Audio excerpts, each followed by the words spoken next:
interesting fact before Brevin starts. If you're into aliens, okay, I'm not here to comment or speculate either way.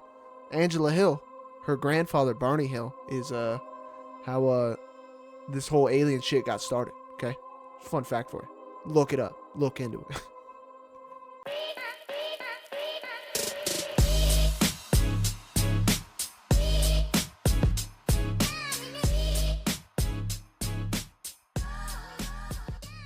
Ladies and gentlemen, welcome back to another episode here on Locked Door MMA. We're your host. I'm Brevin.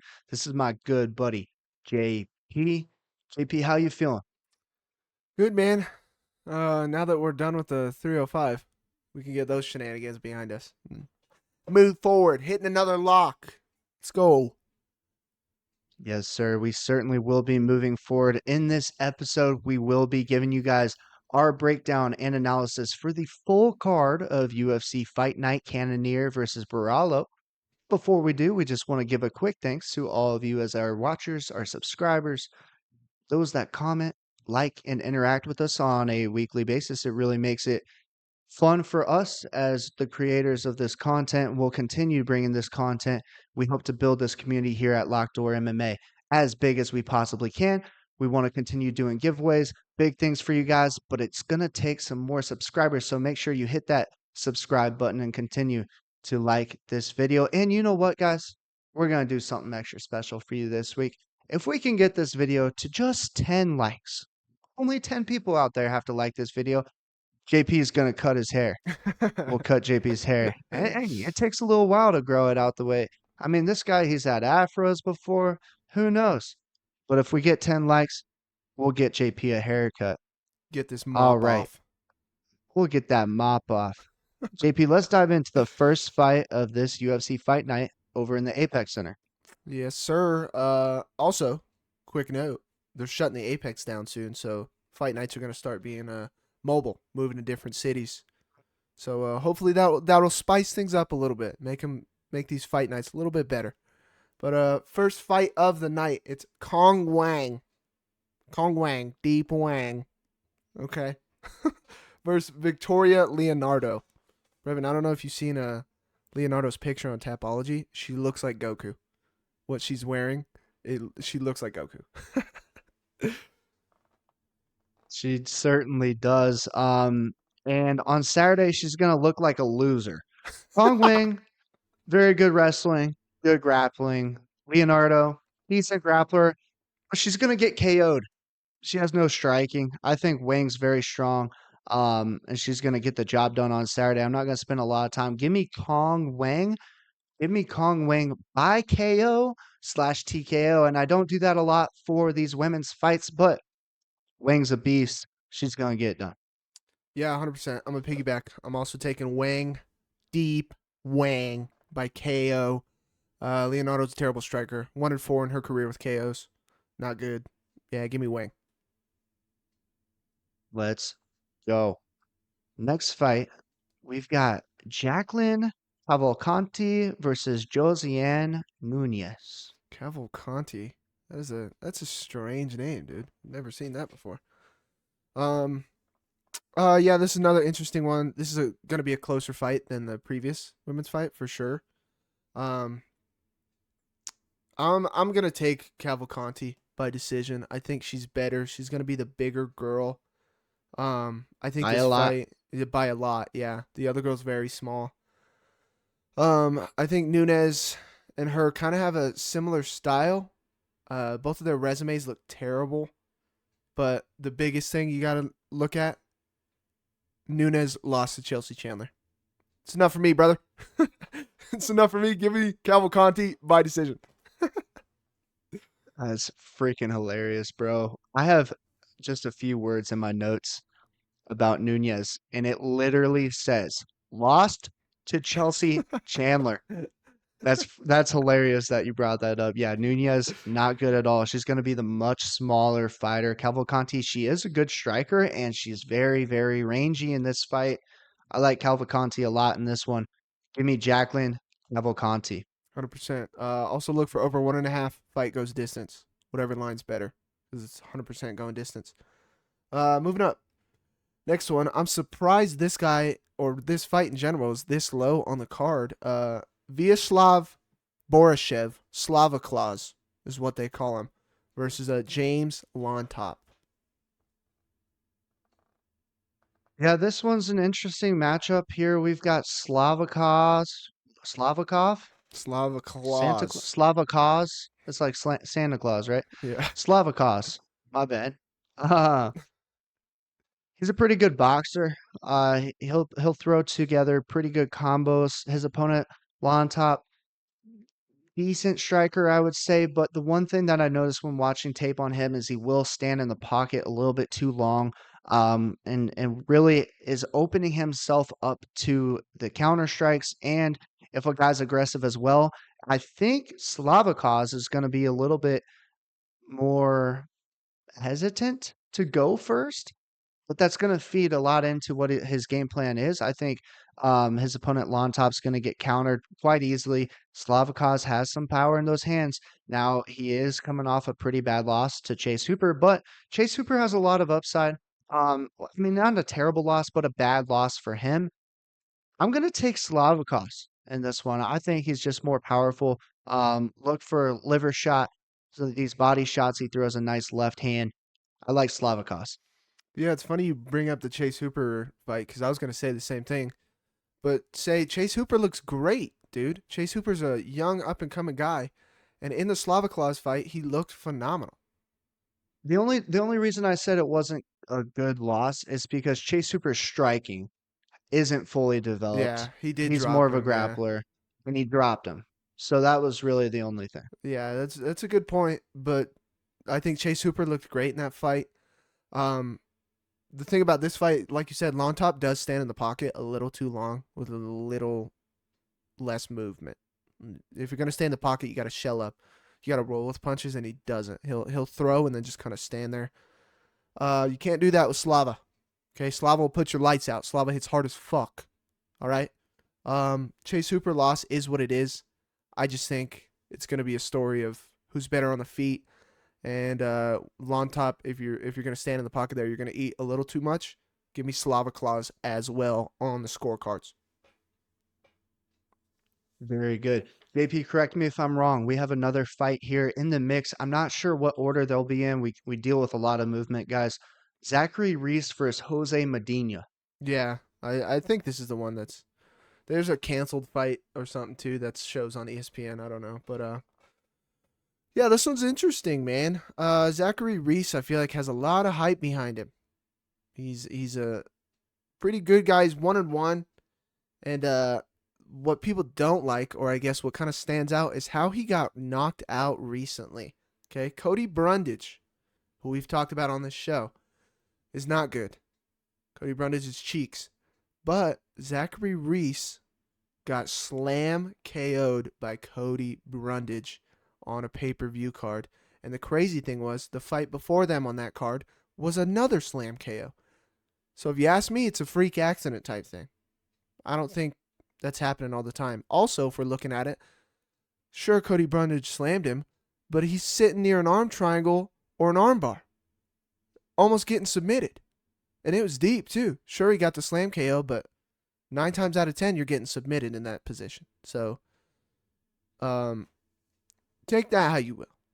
Okay, I personally think Zach Reese is better. I think he's got a lot of shine behind him. I don't think Medina's impressive really. I think Medina's going to look to pressure grapple and go to decision, make it ugly. I just think Reese is better. As far as I'm taking Reese for the fight, give me Reese as my pick. As far as the finish or prop, I don't know because Medina's going to try and wrestle Reese, decent grappler. So I think I'm going to take Reese by just the scorecards. I'm not going to bet this fight. I don't know why. It's something about it I just don't like. But give me Reese. I might bet this fight. I like Reese a lot. Reese is going to be the much bigger guy. He's 4 inches taller than his opponent Medina. Lands much heavier shots, and Medina's kind of bad. I mean, this dude, he got a UFC contract from losing on the Contender Series. Not impressive to me. He's only 6 foot. He'll come into the fight looking out of shape. This dude's like Just I don't know, his body construction, it's just weird. All right, he looks weird. Reese, very well put together, very strong guy, throws really hard. I don't care about the Brundage slam. That's a one-off situation. A blind squirrel finds a nut every once in a while. That's exactly what happened with Brundage. I think Reese is going to go in there and freaking starch Medina. Give me Zachary Reese. Give me Zachary Reese by KO. Big KO prop there. Hopefully it happens. Yeah, the slam thing, freak accident, man. Especially back to back in fights like that. It's just weird. Brevin, I'm gonna need your help saying this last name. I have absolutely no idea how to say this guy's last name. Danny Silva versus Dennis Buzakska. Uh, Just call him. Let's just call him the Bazooka. the bazooka. I like that. Yeah, that's how I was reading it. I know it's wrong, but I do not care. Yeah, this is gonna be a pretty good fight. Both these guys, they're gonna come in there, look to take each other's heads off. You know, Bazooka's been through a lot. He's done some good things in his career. He's had some not so great moments in his career. I know that for a long while he was dealing with a lingering sickness that he couldn't beat. He was having all kinds of problems with his stomach, with his lungs.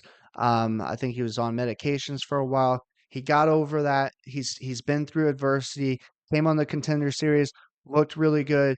Got a UFC contract, hasn't really performed the way that he was supposed to. However, his last fight, he came out there and looked the way that he should. And he said, Bazooka's back, baby. That's who we signed to the UFC. I like that confidence. I think it's very telling on when guys have tough training camps versus when they're back to their normal selves.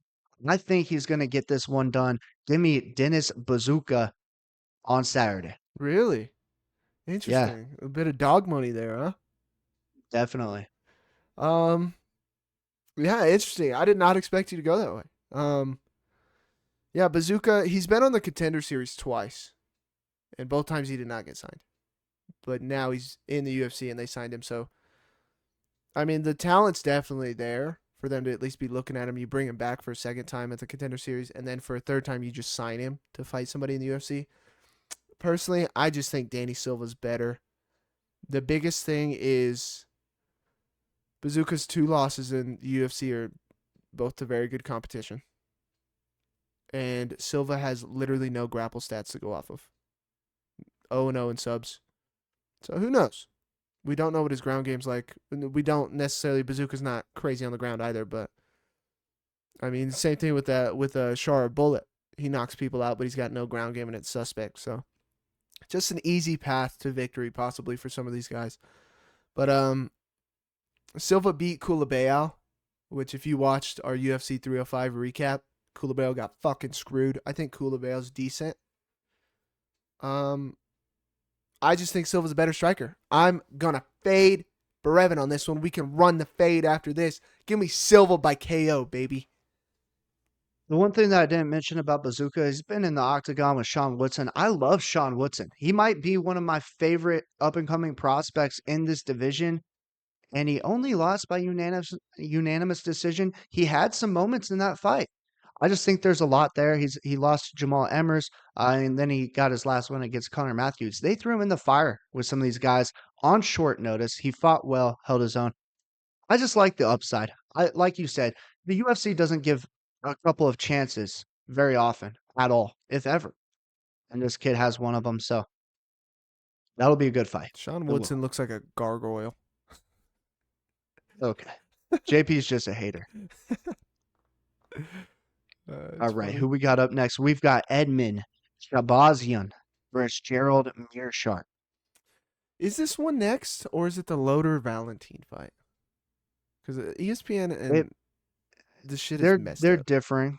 I mean, we can go with Loader if you want. I'm just going off of ESPN. Um, either way, let's go with Loader first. The only reason I say that is one, this starts the main card, and two, this is the Ultimate Fighter welterweight final, I believe, or middleweight. It's one of the two. But this is an interesting one. Loader, he's more of a pressure grappler guy. I think he needs to win the grappling exchanges with Valentine to win the fight. I personally think Valentine's better on the feet, and I think he's got decent enough grappling to stuff takedowns, keep out of trouble, stuff like that. So I also think Valentin might be a smarter fighter, and you guys know how big we harp on IQ. So I'm gonna take Valentin on the scorecards, but I'm also not gonna bet on this fight.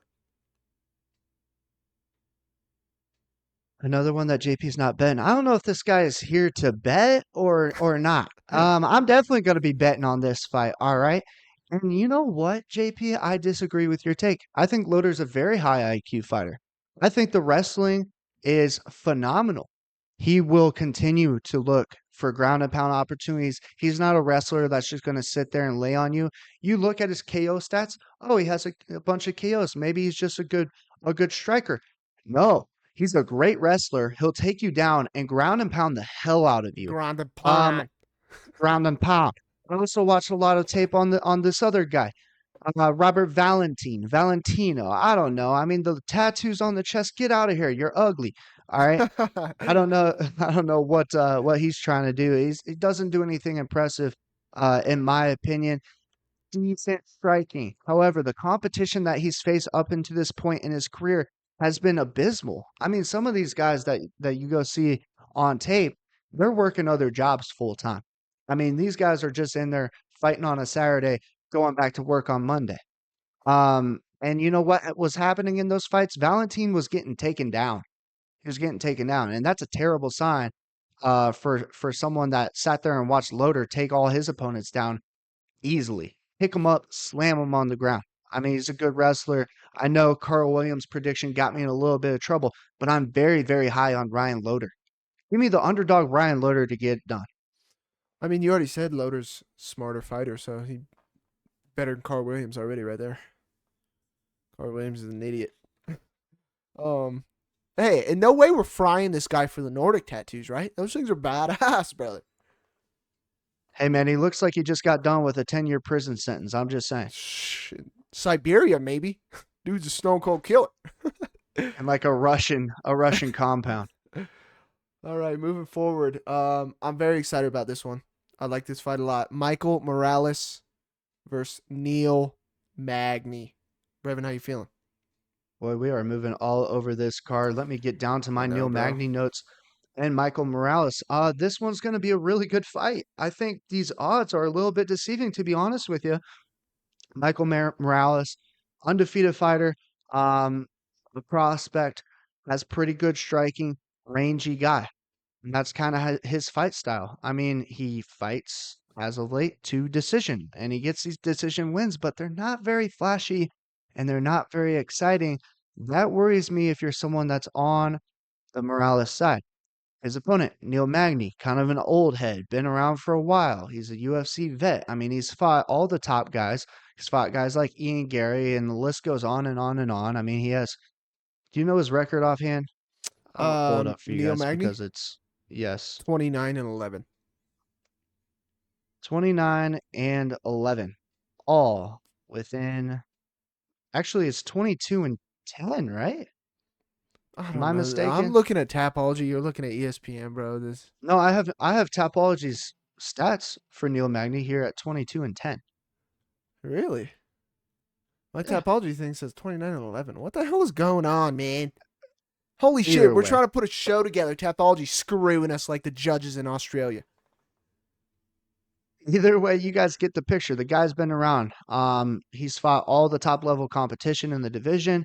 I think this actually bodes well for him.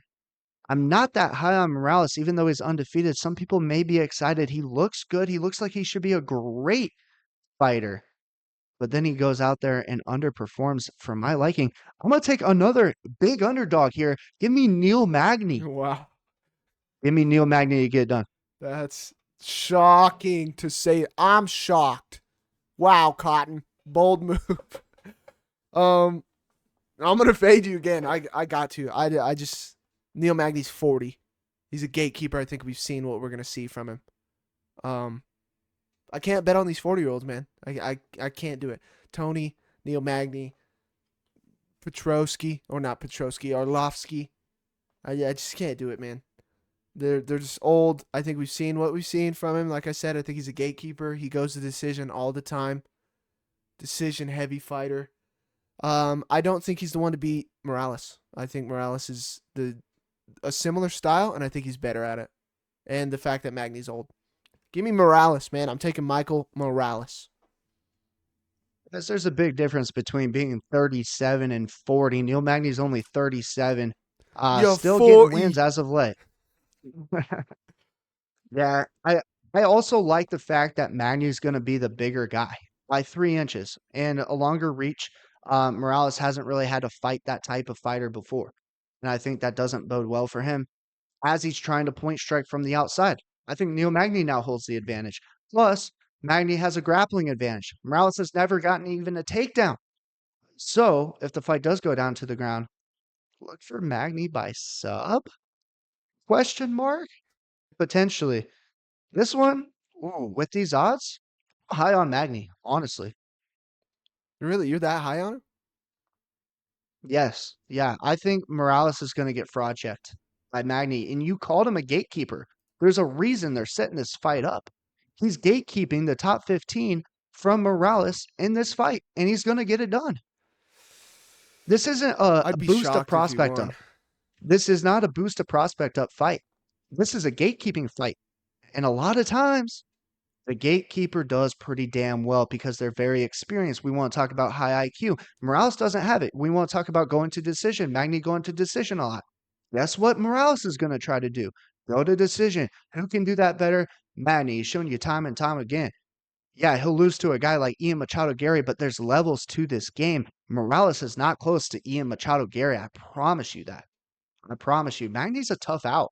And these odds are pretty heavy on the Morales side. And I don't know for what reason. I guess we'll find out. I think he's minus 600 right now. I'm taking him. Give me Morales. Club and sub. No, I'm just kidding. I'm just kidding. I'm taking Morales. That's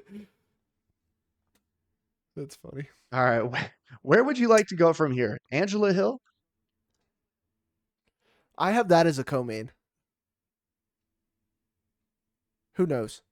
Who knows? Let's go back. Let's go back here. Edmund Shabazian Yeah, the versus Mershart Gerald fight. Mearshot. Yeah, Yeah. that one's going to be. Okay. Hopefully we're on the same path here. Hopefully we're on the same guy. Shabaznian 6-4 in the UFC. Mershart's 11-9. Mershart's got a lot of experience. He's been around. I think Mershart's looking to grapple, not wrestle fucking, but grapple the whole time. And I think that's Mershart's way to victory. I think that's it. Mershart's stand up is not good. I think he's old too. And I think it's another situation we've seen everything that we're going to see. I think Edmund Shabaznian, his losses that he has are all to very good guys, to elite comp. Edmund Shabaznian's young. He was an up-and-coming prospect that lost to a couple killers early in his career, and people want to say, oh, that killed the hype. I mean, he's fighting really good dudes at the beginning of his career, really tough guys to deal with. And his last couple fights, I think he's looked great. I think he's looked phenomenal. I think he's got good enough takedowns or takedown defense, good enough grappling to stay away from Mershart. I don't think Mershart offensively grappling is good. I think Mershart thrives in scrambles and chaos and then puts people out, subs them. I'm going to take Shabazian, and I'm going to take Shabazian by KO. I think he's better. I think Mershart's slow. Give me Shabazian by KO. Yeah, going back to UFC 305, Dricus Duplessis. Mearshart is kind of like Duplessis' long lost cousin. Not necessarily skill wise, but looks wise. They kind of remind me of each other, to be honest with you. But I agree with JP's take. Mearshart, kind of reckless at times. This is not a similar situation to the last fight that we broke down.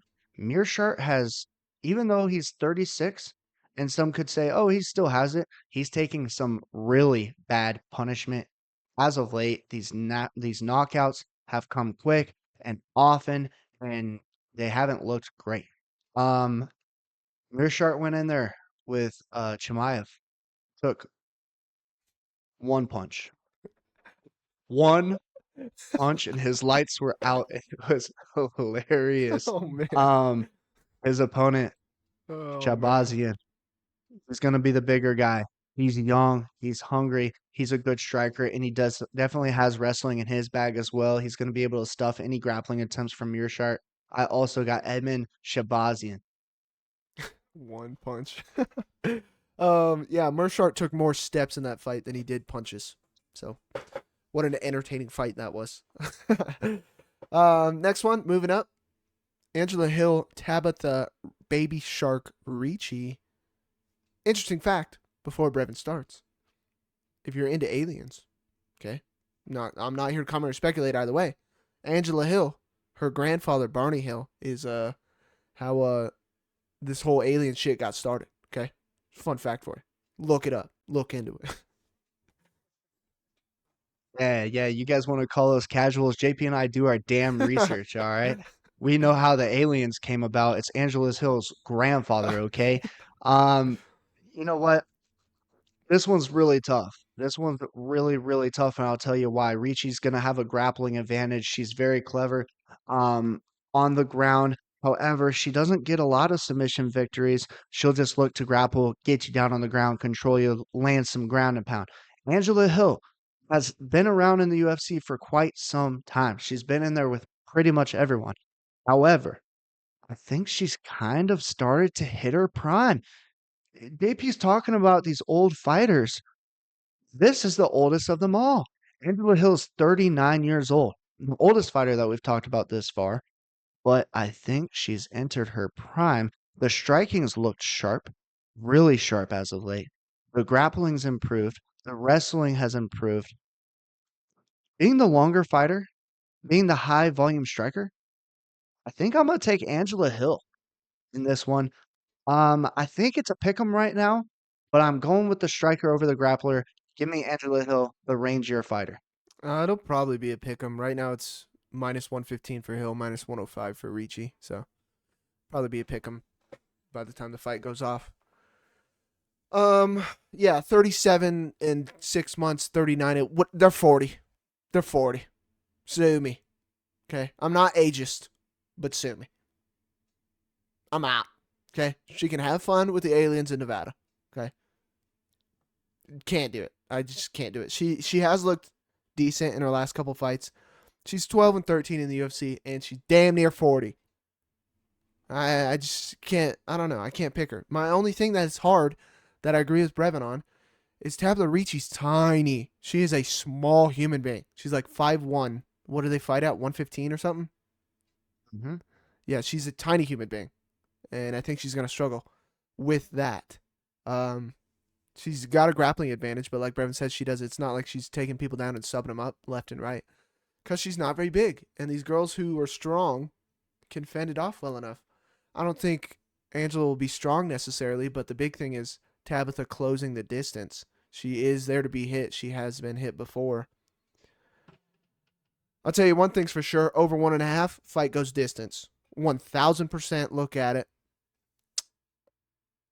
I think I'm gonna fade Brevin again. I'm gonna go Ricci by decision. If I'm gonna live and die on the hill of these old fighters and stuff, can't switch up now. I'll go Ricci by decision. You can go for it, but if that's what you're basing your picks off of, yikes. If it goes to decision, that means Ricci never got a submission, and Yikes. that's what she needs to win this fight. Angela Hill's a much better striker. So if it goes to decision, I feel even better about my pick.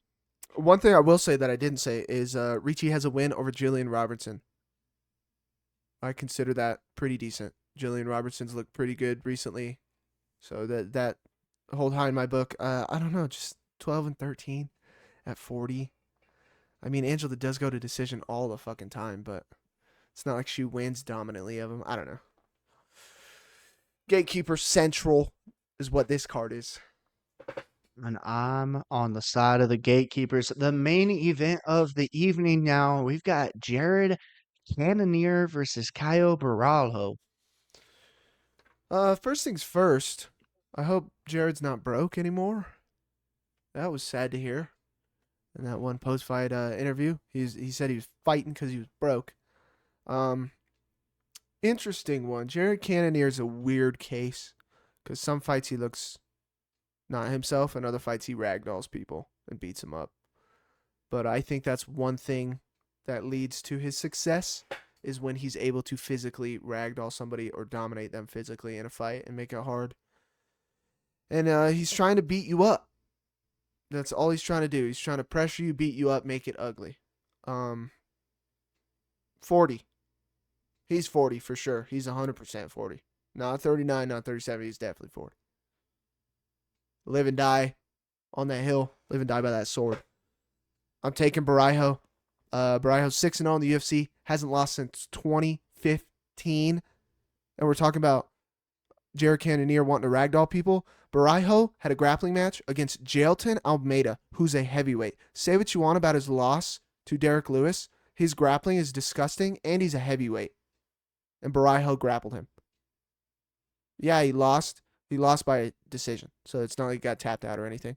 Give me Borralho. I don't think Cannonier's going to beat Borralho. Cannonier's coming off a loss with Imavov. I think Borralho's just as good on the feet, on the ground. I think he's better than Cannonier. Give me Borralho on the scorecards. Yeah, Cannonier, he's been around for a while. He can be wild at times, and JP kind of hinted towards it. There's flashes of Cannonier that are scary, man. Like he has moments where it's like, damn, this guy's in the top of the division. And then there's other moments where it's like, all right, well, I can kind of see why he's not champion. Borralho, on the other hand, up and coming prospect, young, young fighter. Um, in retro, like in the big picture against Cannonier, there's almost a 10-year age gap there. Um, he's got good striking. He's got good grappling as well. And I just kind of like the way that he fights. I like his style. He knows when to kind of enter into the pocket quickly. He has a mix, honestly, of Michael Venom Page as far as the striking goes. He kind of has a kickboxing approach, I like but that then he take. also has good grappling as well. Yeah, it's kind of like he'll bounce and then enter the pocket real quick and kind of just catch you off guard.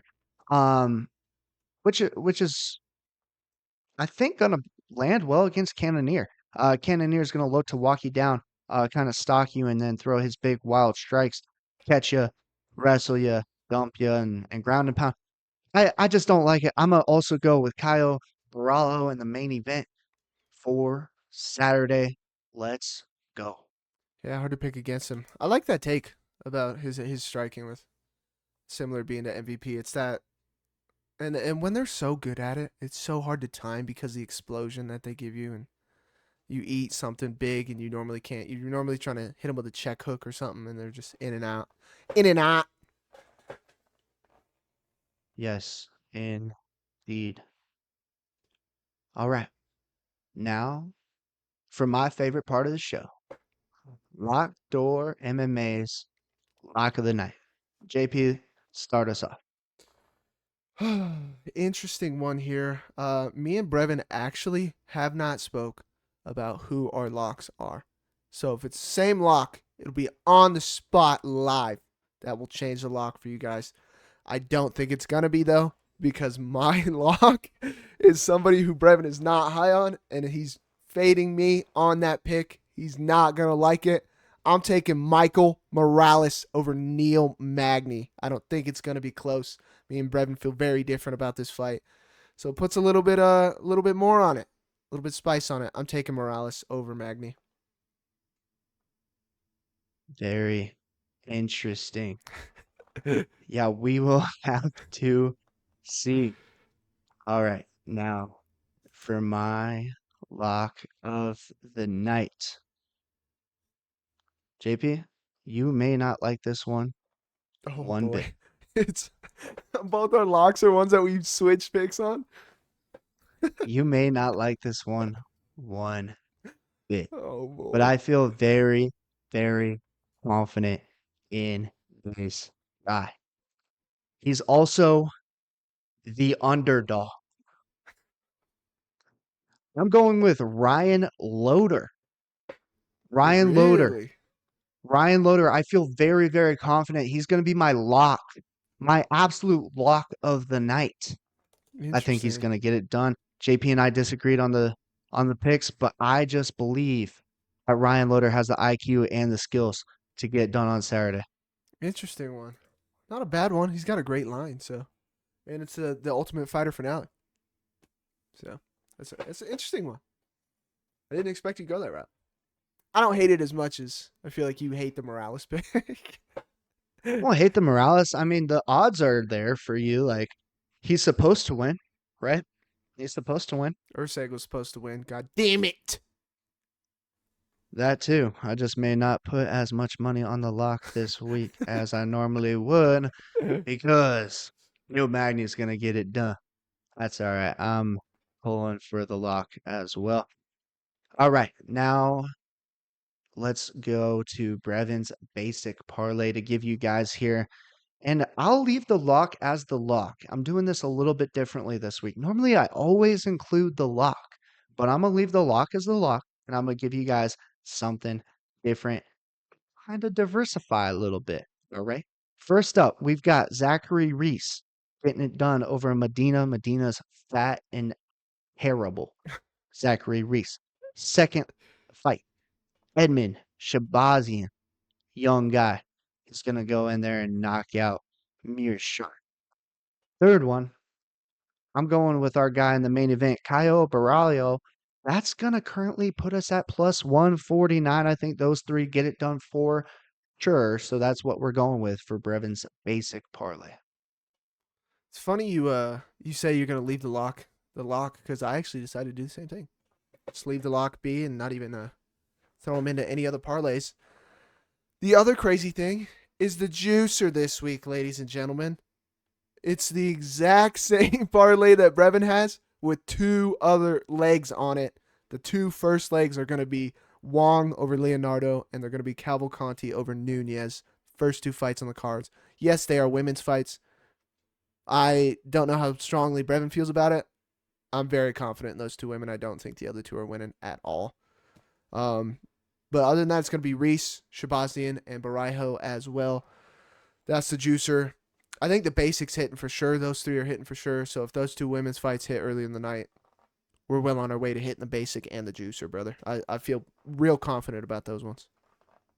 I feel real confident about them as well. And the lock, kind of like just leaving it as the lock. I mean, the rest of the fights outside of the lock, the juicer, and the basic, kind of up in the air. And that's why I agree with JP that those two women's fights actually are pretty good value. And we feel very confident in those picks as well.